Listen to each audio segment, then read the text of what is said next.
शैक्षणिक व इतर उपयुक्त व्हिडिओज पाहण्यासाठी सबस्क्राईब करा all in one for VI या आपल्या यूट्यूब चॅनलला. तसेच बेल आयकॉनला देखील क्लिक करायला विसरू नका, जेणेकरून नवीन व्हिडिओजचे नोटिफिकेशन्स हे आपल्याला सर्वात प्रथम प्राप्त होतील. व्हिडिओ आवडल्यास व्हिडिओला लाईक व आपल्या मित्रमैत्रिणींसोबत आणि नातेवाईकांसोबत शेअर करायला सुद्धा विसरू नका. सस्नेह प्रेमपूर्वक नमस्कार. गणिताच्या सत्रात मी ऑल इन वन फॉर VIच्या एज्युकेशनल चॅनल आणि व्हॉट्सअप ग्रुपसाठी आपले हार्दिक स्वागत करतो. आपण विभाज्यतेच्या कसोट्या बघत आहोत आणि त्यापैकी आपण 2, 3 आणि 4च्या विभाज्यतेच्या कसोट्या बघितलेल्या आहेत. विभाज्यतेच्या कसोट्या याचा अर्थ दिलेल्या संख्येला त्या संख्येने पूर्ण भाग जातो की नाही, निशेष भाग जातो की नाही. निशेष म्हणजे बाकी शून्य उरणे अशा अर्थाने ते होतंय. तर मागे आपण 2, 3, 4 या संख्यांच्या विभाज्यतेच्या कसोट्या बघितल्यात. आता 5, 6, 9 आणि 10च्या विभाज्यतेच्या अगदी सोप्या पद्धतीने कसोट्या बघूया. माझं हे व्याख्यान लेक्चर आपल्याला आवडल्यास आपण या YouTube चॅनलला लाईक, सबस्क्राईब आणि आपल्या मित्रमंडळींमध्ये, नातेवाईकांमध्ये शेअर जरूर करा आणि आपल्या प्रतिक्रिया द्या. शंका कुशंका विचारा. विचारलेल्या प्रश्नांवर साधक बाधक चर्चा करून उत्तरे देण्याचा प्रयत्न करा. मागच्या 2-3 भागांमध्ये दीपाली गवळे आणि सुरेखा या दोघी जणी उत्तरे देत आहेत. आपणही द्यावेत ही विनम्र अपेक्षा. मित्र हो आणि मैत्रिणींनो, 5ची कसोटी अगदी सोपी आहे. दिलेल्या संख्येच्या एककात 5 किंवा 0 असेल तर त्या संख्येला 5ने निशेष भाग जातो हे स्पष्ट होते. उदाहरणार्थ 625 एककात 5 आहे. यावरून स्पष्ट होतं की 625ला 5ने भाग जातो. पडताळा घेऊया, म्हणजे उदाहरण सोडवून बघूया. 625च्या शतकात 6 आहेत. 5ने 6ला भागले, 5 1 5. 6तून 5 वजा केले, राहिला 1. एकावर दशकातले 2 घेतले, 12. पहिला भाग एकाचा गेलेला आहे. एकावर 2 घेतले, 12. 5 दोन्ही 10. दुसरा भाग 2चा गेला. 6च्या डोक्यावर एकाचा भाग दिला टेलर फ्रेम नुसार, वरती एक घर सोडून, आणि त्याच्या उजवीकडे 2चा भाग दिला. 12तून 10 वजा केले, राहिले 2. 2वर शेवटच्या एककातले 5 घेतले, झाली संख्या 25. 5 5 25. भाग गेला 5चा, तो उजवीकडे लिहिला, म्हणजे पहिला भाग जो शतकी भाग आहे 1, दुसरा दशकी भाग 2, तिसरा एककी भाग एककाचा भाग 5, म्हणजेच 125. 625ला 5ने भागल्यास 125 हे उत्तर येतंय. 25 वजा 25 बरोबर 0. एककात 0, दशकात 0, म्हणून बाकी 0 भागाकार 125. म्हणून 625ला 5ने भागल्यास 125 हे उत्तर येतंय. शेष 0 राहतोय, म्हणून हा निशेष भागाकार आहे.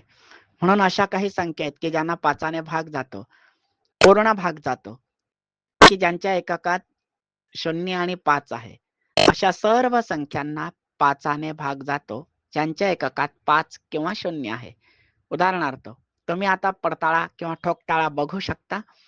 650, 325, 240, 1250, 1335, 1225, 40350, 40455, 60260.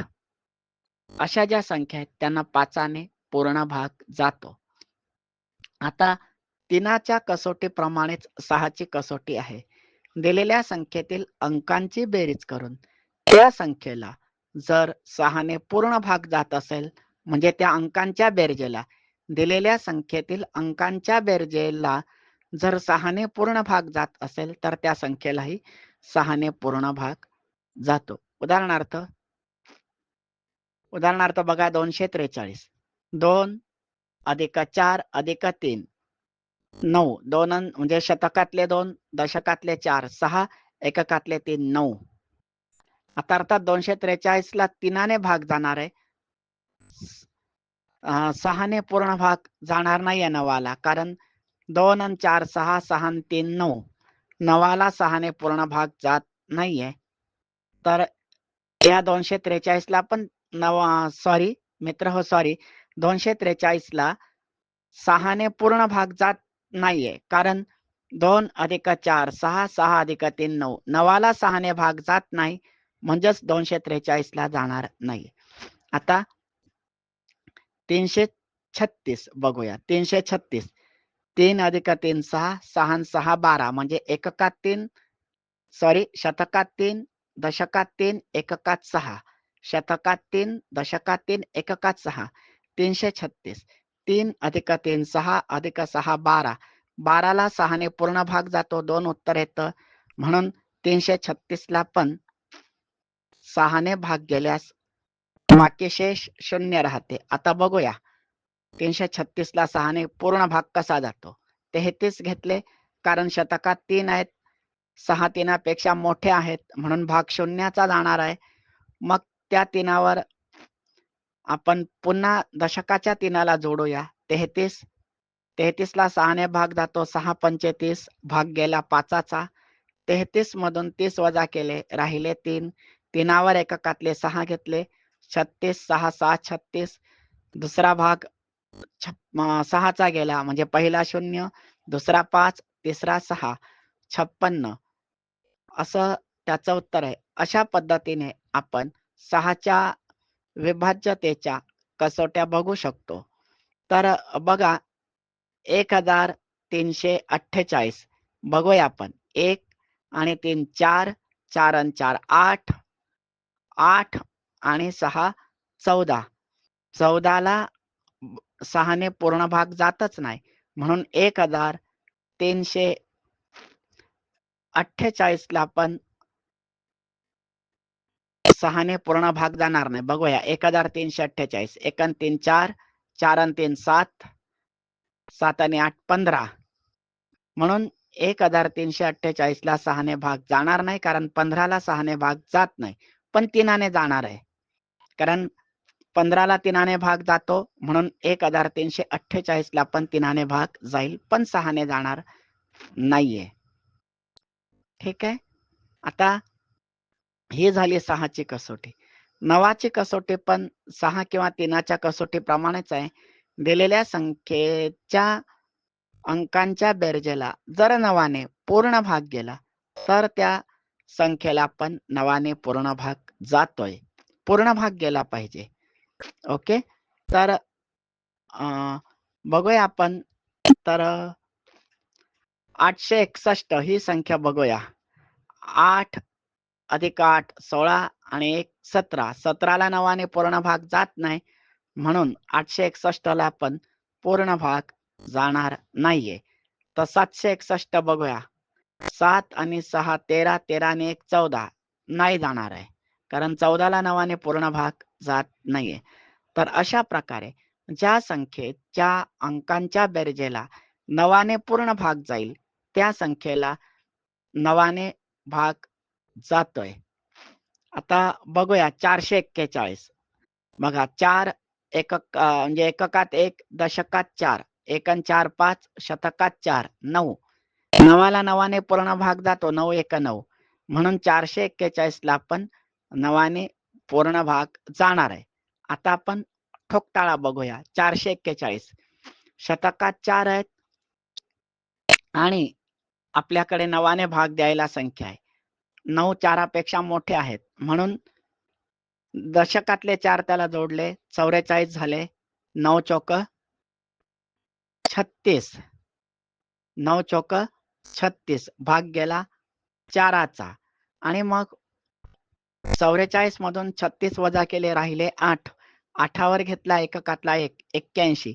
9 9 81 भाग गेला 9चा, म्हणजे पहिला भाग 4चा तो दशकात गेला, दुसरा भाग 9चा तो एककात गेला. 4वर 9 49. 81 वजा 81 बरोबर 0, म्हणून 441 ला 9ने भाग जातो, उत्तर 49 येतं. अशा प्रकारे 6 आणि 9च्या विभाज्यतेच्या कसोट्या आहेत. 10ची विभाज्यतेची कसोटी अगदी सोपी आहे. ज्या संख्येच्या एककात शून्य असेल, फक्त शून्य, ज्या संख्येच्या एककात शून्य असेल, मग ती किती अंकी संख्या असो, शून्य सोडून बर का, कारण शून्याला कुठल्याही संख्येने भाग जात नाही, हे आपण लक्षात ठेवा. तर ज्या संख्येच्या एककात शून्य असेल, 2 अंकी असो 3 अंकी असो, त्या संख्येला 10ने भाग जातो. 10चा संपूर्ण पाढा 10ने विभाज्य आहे. 100, 200, 300, 400, 500 ही जी शतकं आहेत ही 10ने विभाज्य आहेत. या शतकांना 10ने पूर्ण भाग जातोय. 500ला 10ने भागायचा म्हणजे काय करायचं? 500 वरचा एक शून्य उडवला म्हणजे 50. 500ला 10ने भागायचं म्हणजे 50 आलं. 800ला 10ने भागायचं म्हणजे काय करायचं? तर 800 वरचा एक शून्य उडवला की 80. 8 10 80 सरळ आहे. तोच 80 वर शून्य ठेवलं की 8 10 80 होतात. ह्या ज्या छोट्या छोट्या शॉर्टकट ट्रिक्स आहेत, छोट्या छोट्या ज्या क्लुप्त्या युक्त्या आहेत, त्यांचा वापर करून आपण अशी गणितं सोडवू शकतो. मग किती अंकी संख्या असो, किती अंकी मोठी संख्या असो, तिच्या एककात जर शून्य असेल तर ती संख्या 10ने विभाज्य आहे. मग त्याला 1250 धरा, 3450 धरा. तर 1250 ला 10ने भागायचंय. काय करायचंय? 1250 च्या एककातला शून्य उडवून टाकायचा. 125. सरळ आहे. 1250 ला 10ने भागायचं तर 125 हे त्याचं उत्तर येत आहे. तर 1225 नाही, 1225 ला सॉरी 1250 ला 10ने भागायचं. आपण इकडे भागून बघू. शतक सॉरी एकक, दशक, शतक, हजारात 1 आहे आणि शतकात 2 आहेत. 12. 10 एक 10. 12तून 10 गेले, राहिले 2. 2वर 5 घेतले इकडचे आणि 10 दुनी 20. भाग गेला 2चा, पहिला 1चा, दुसरा 2चा. आणि 25 मधून 20 गेले, राहिले 5. 5वर एककातला शेवटचा शून्य घेतला, 50. 10 5 50 बरोबर 125. असा ठोकताळा आपण करू शकता. तर आज आपण 5, 6, 9, 10 या संख्यांच्या विभाज्यतेच्या कसोट्या बघितल्यात. 7 आणि 8च्या विभाज्यतेच्या कसोट्या अजून तरी तयार केल्या गेल्या असल्या तरी त्या अभ्यासक्रमात आलेल्या नाहीयेत, पण त्याच्यावर मी विचार करून पुढच्या व्याख्यानात बोलेन. आजचं हे माझं व्याख्यान आपणास आवडल्यास आपण लाईक, शेअर आणि सबस्क्राईब जरूर करा.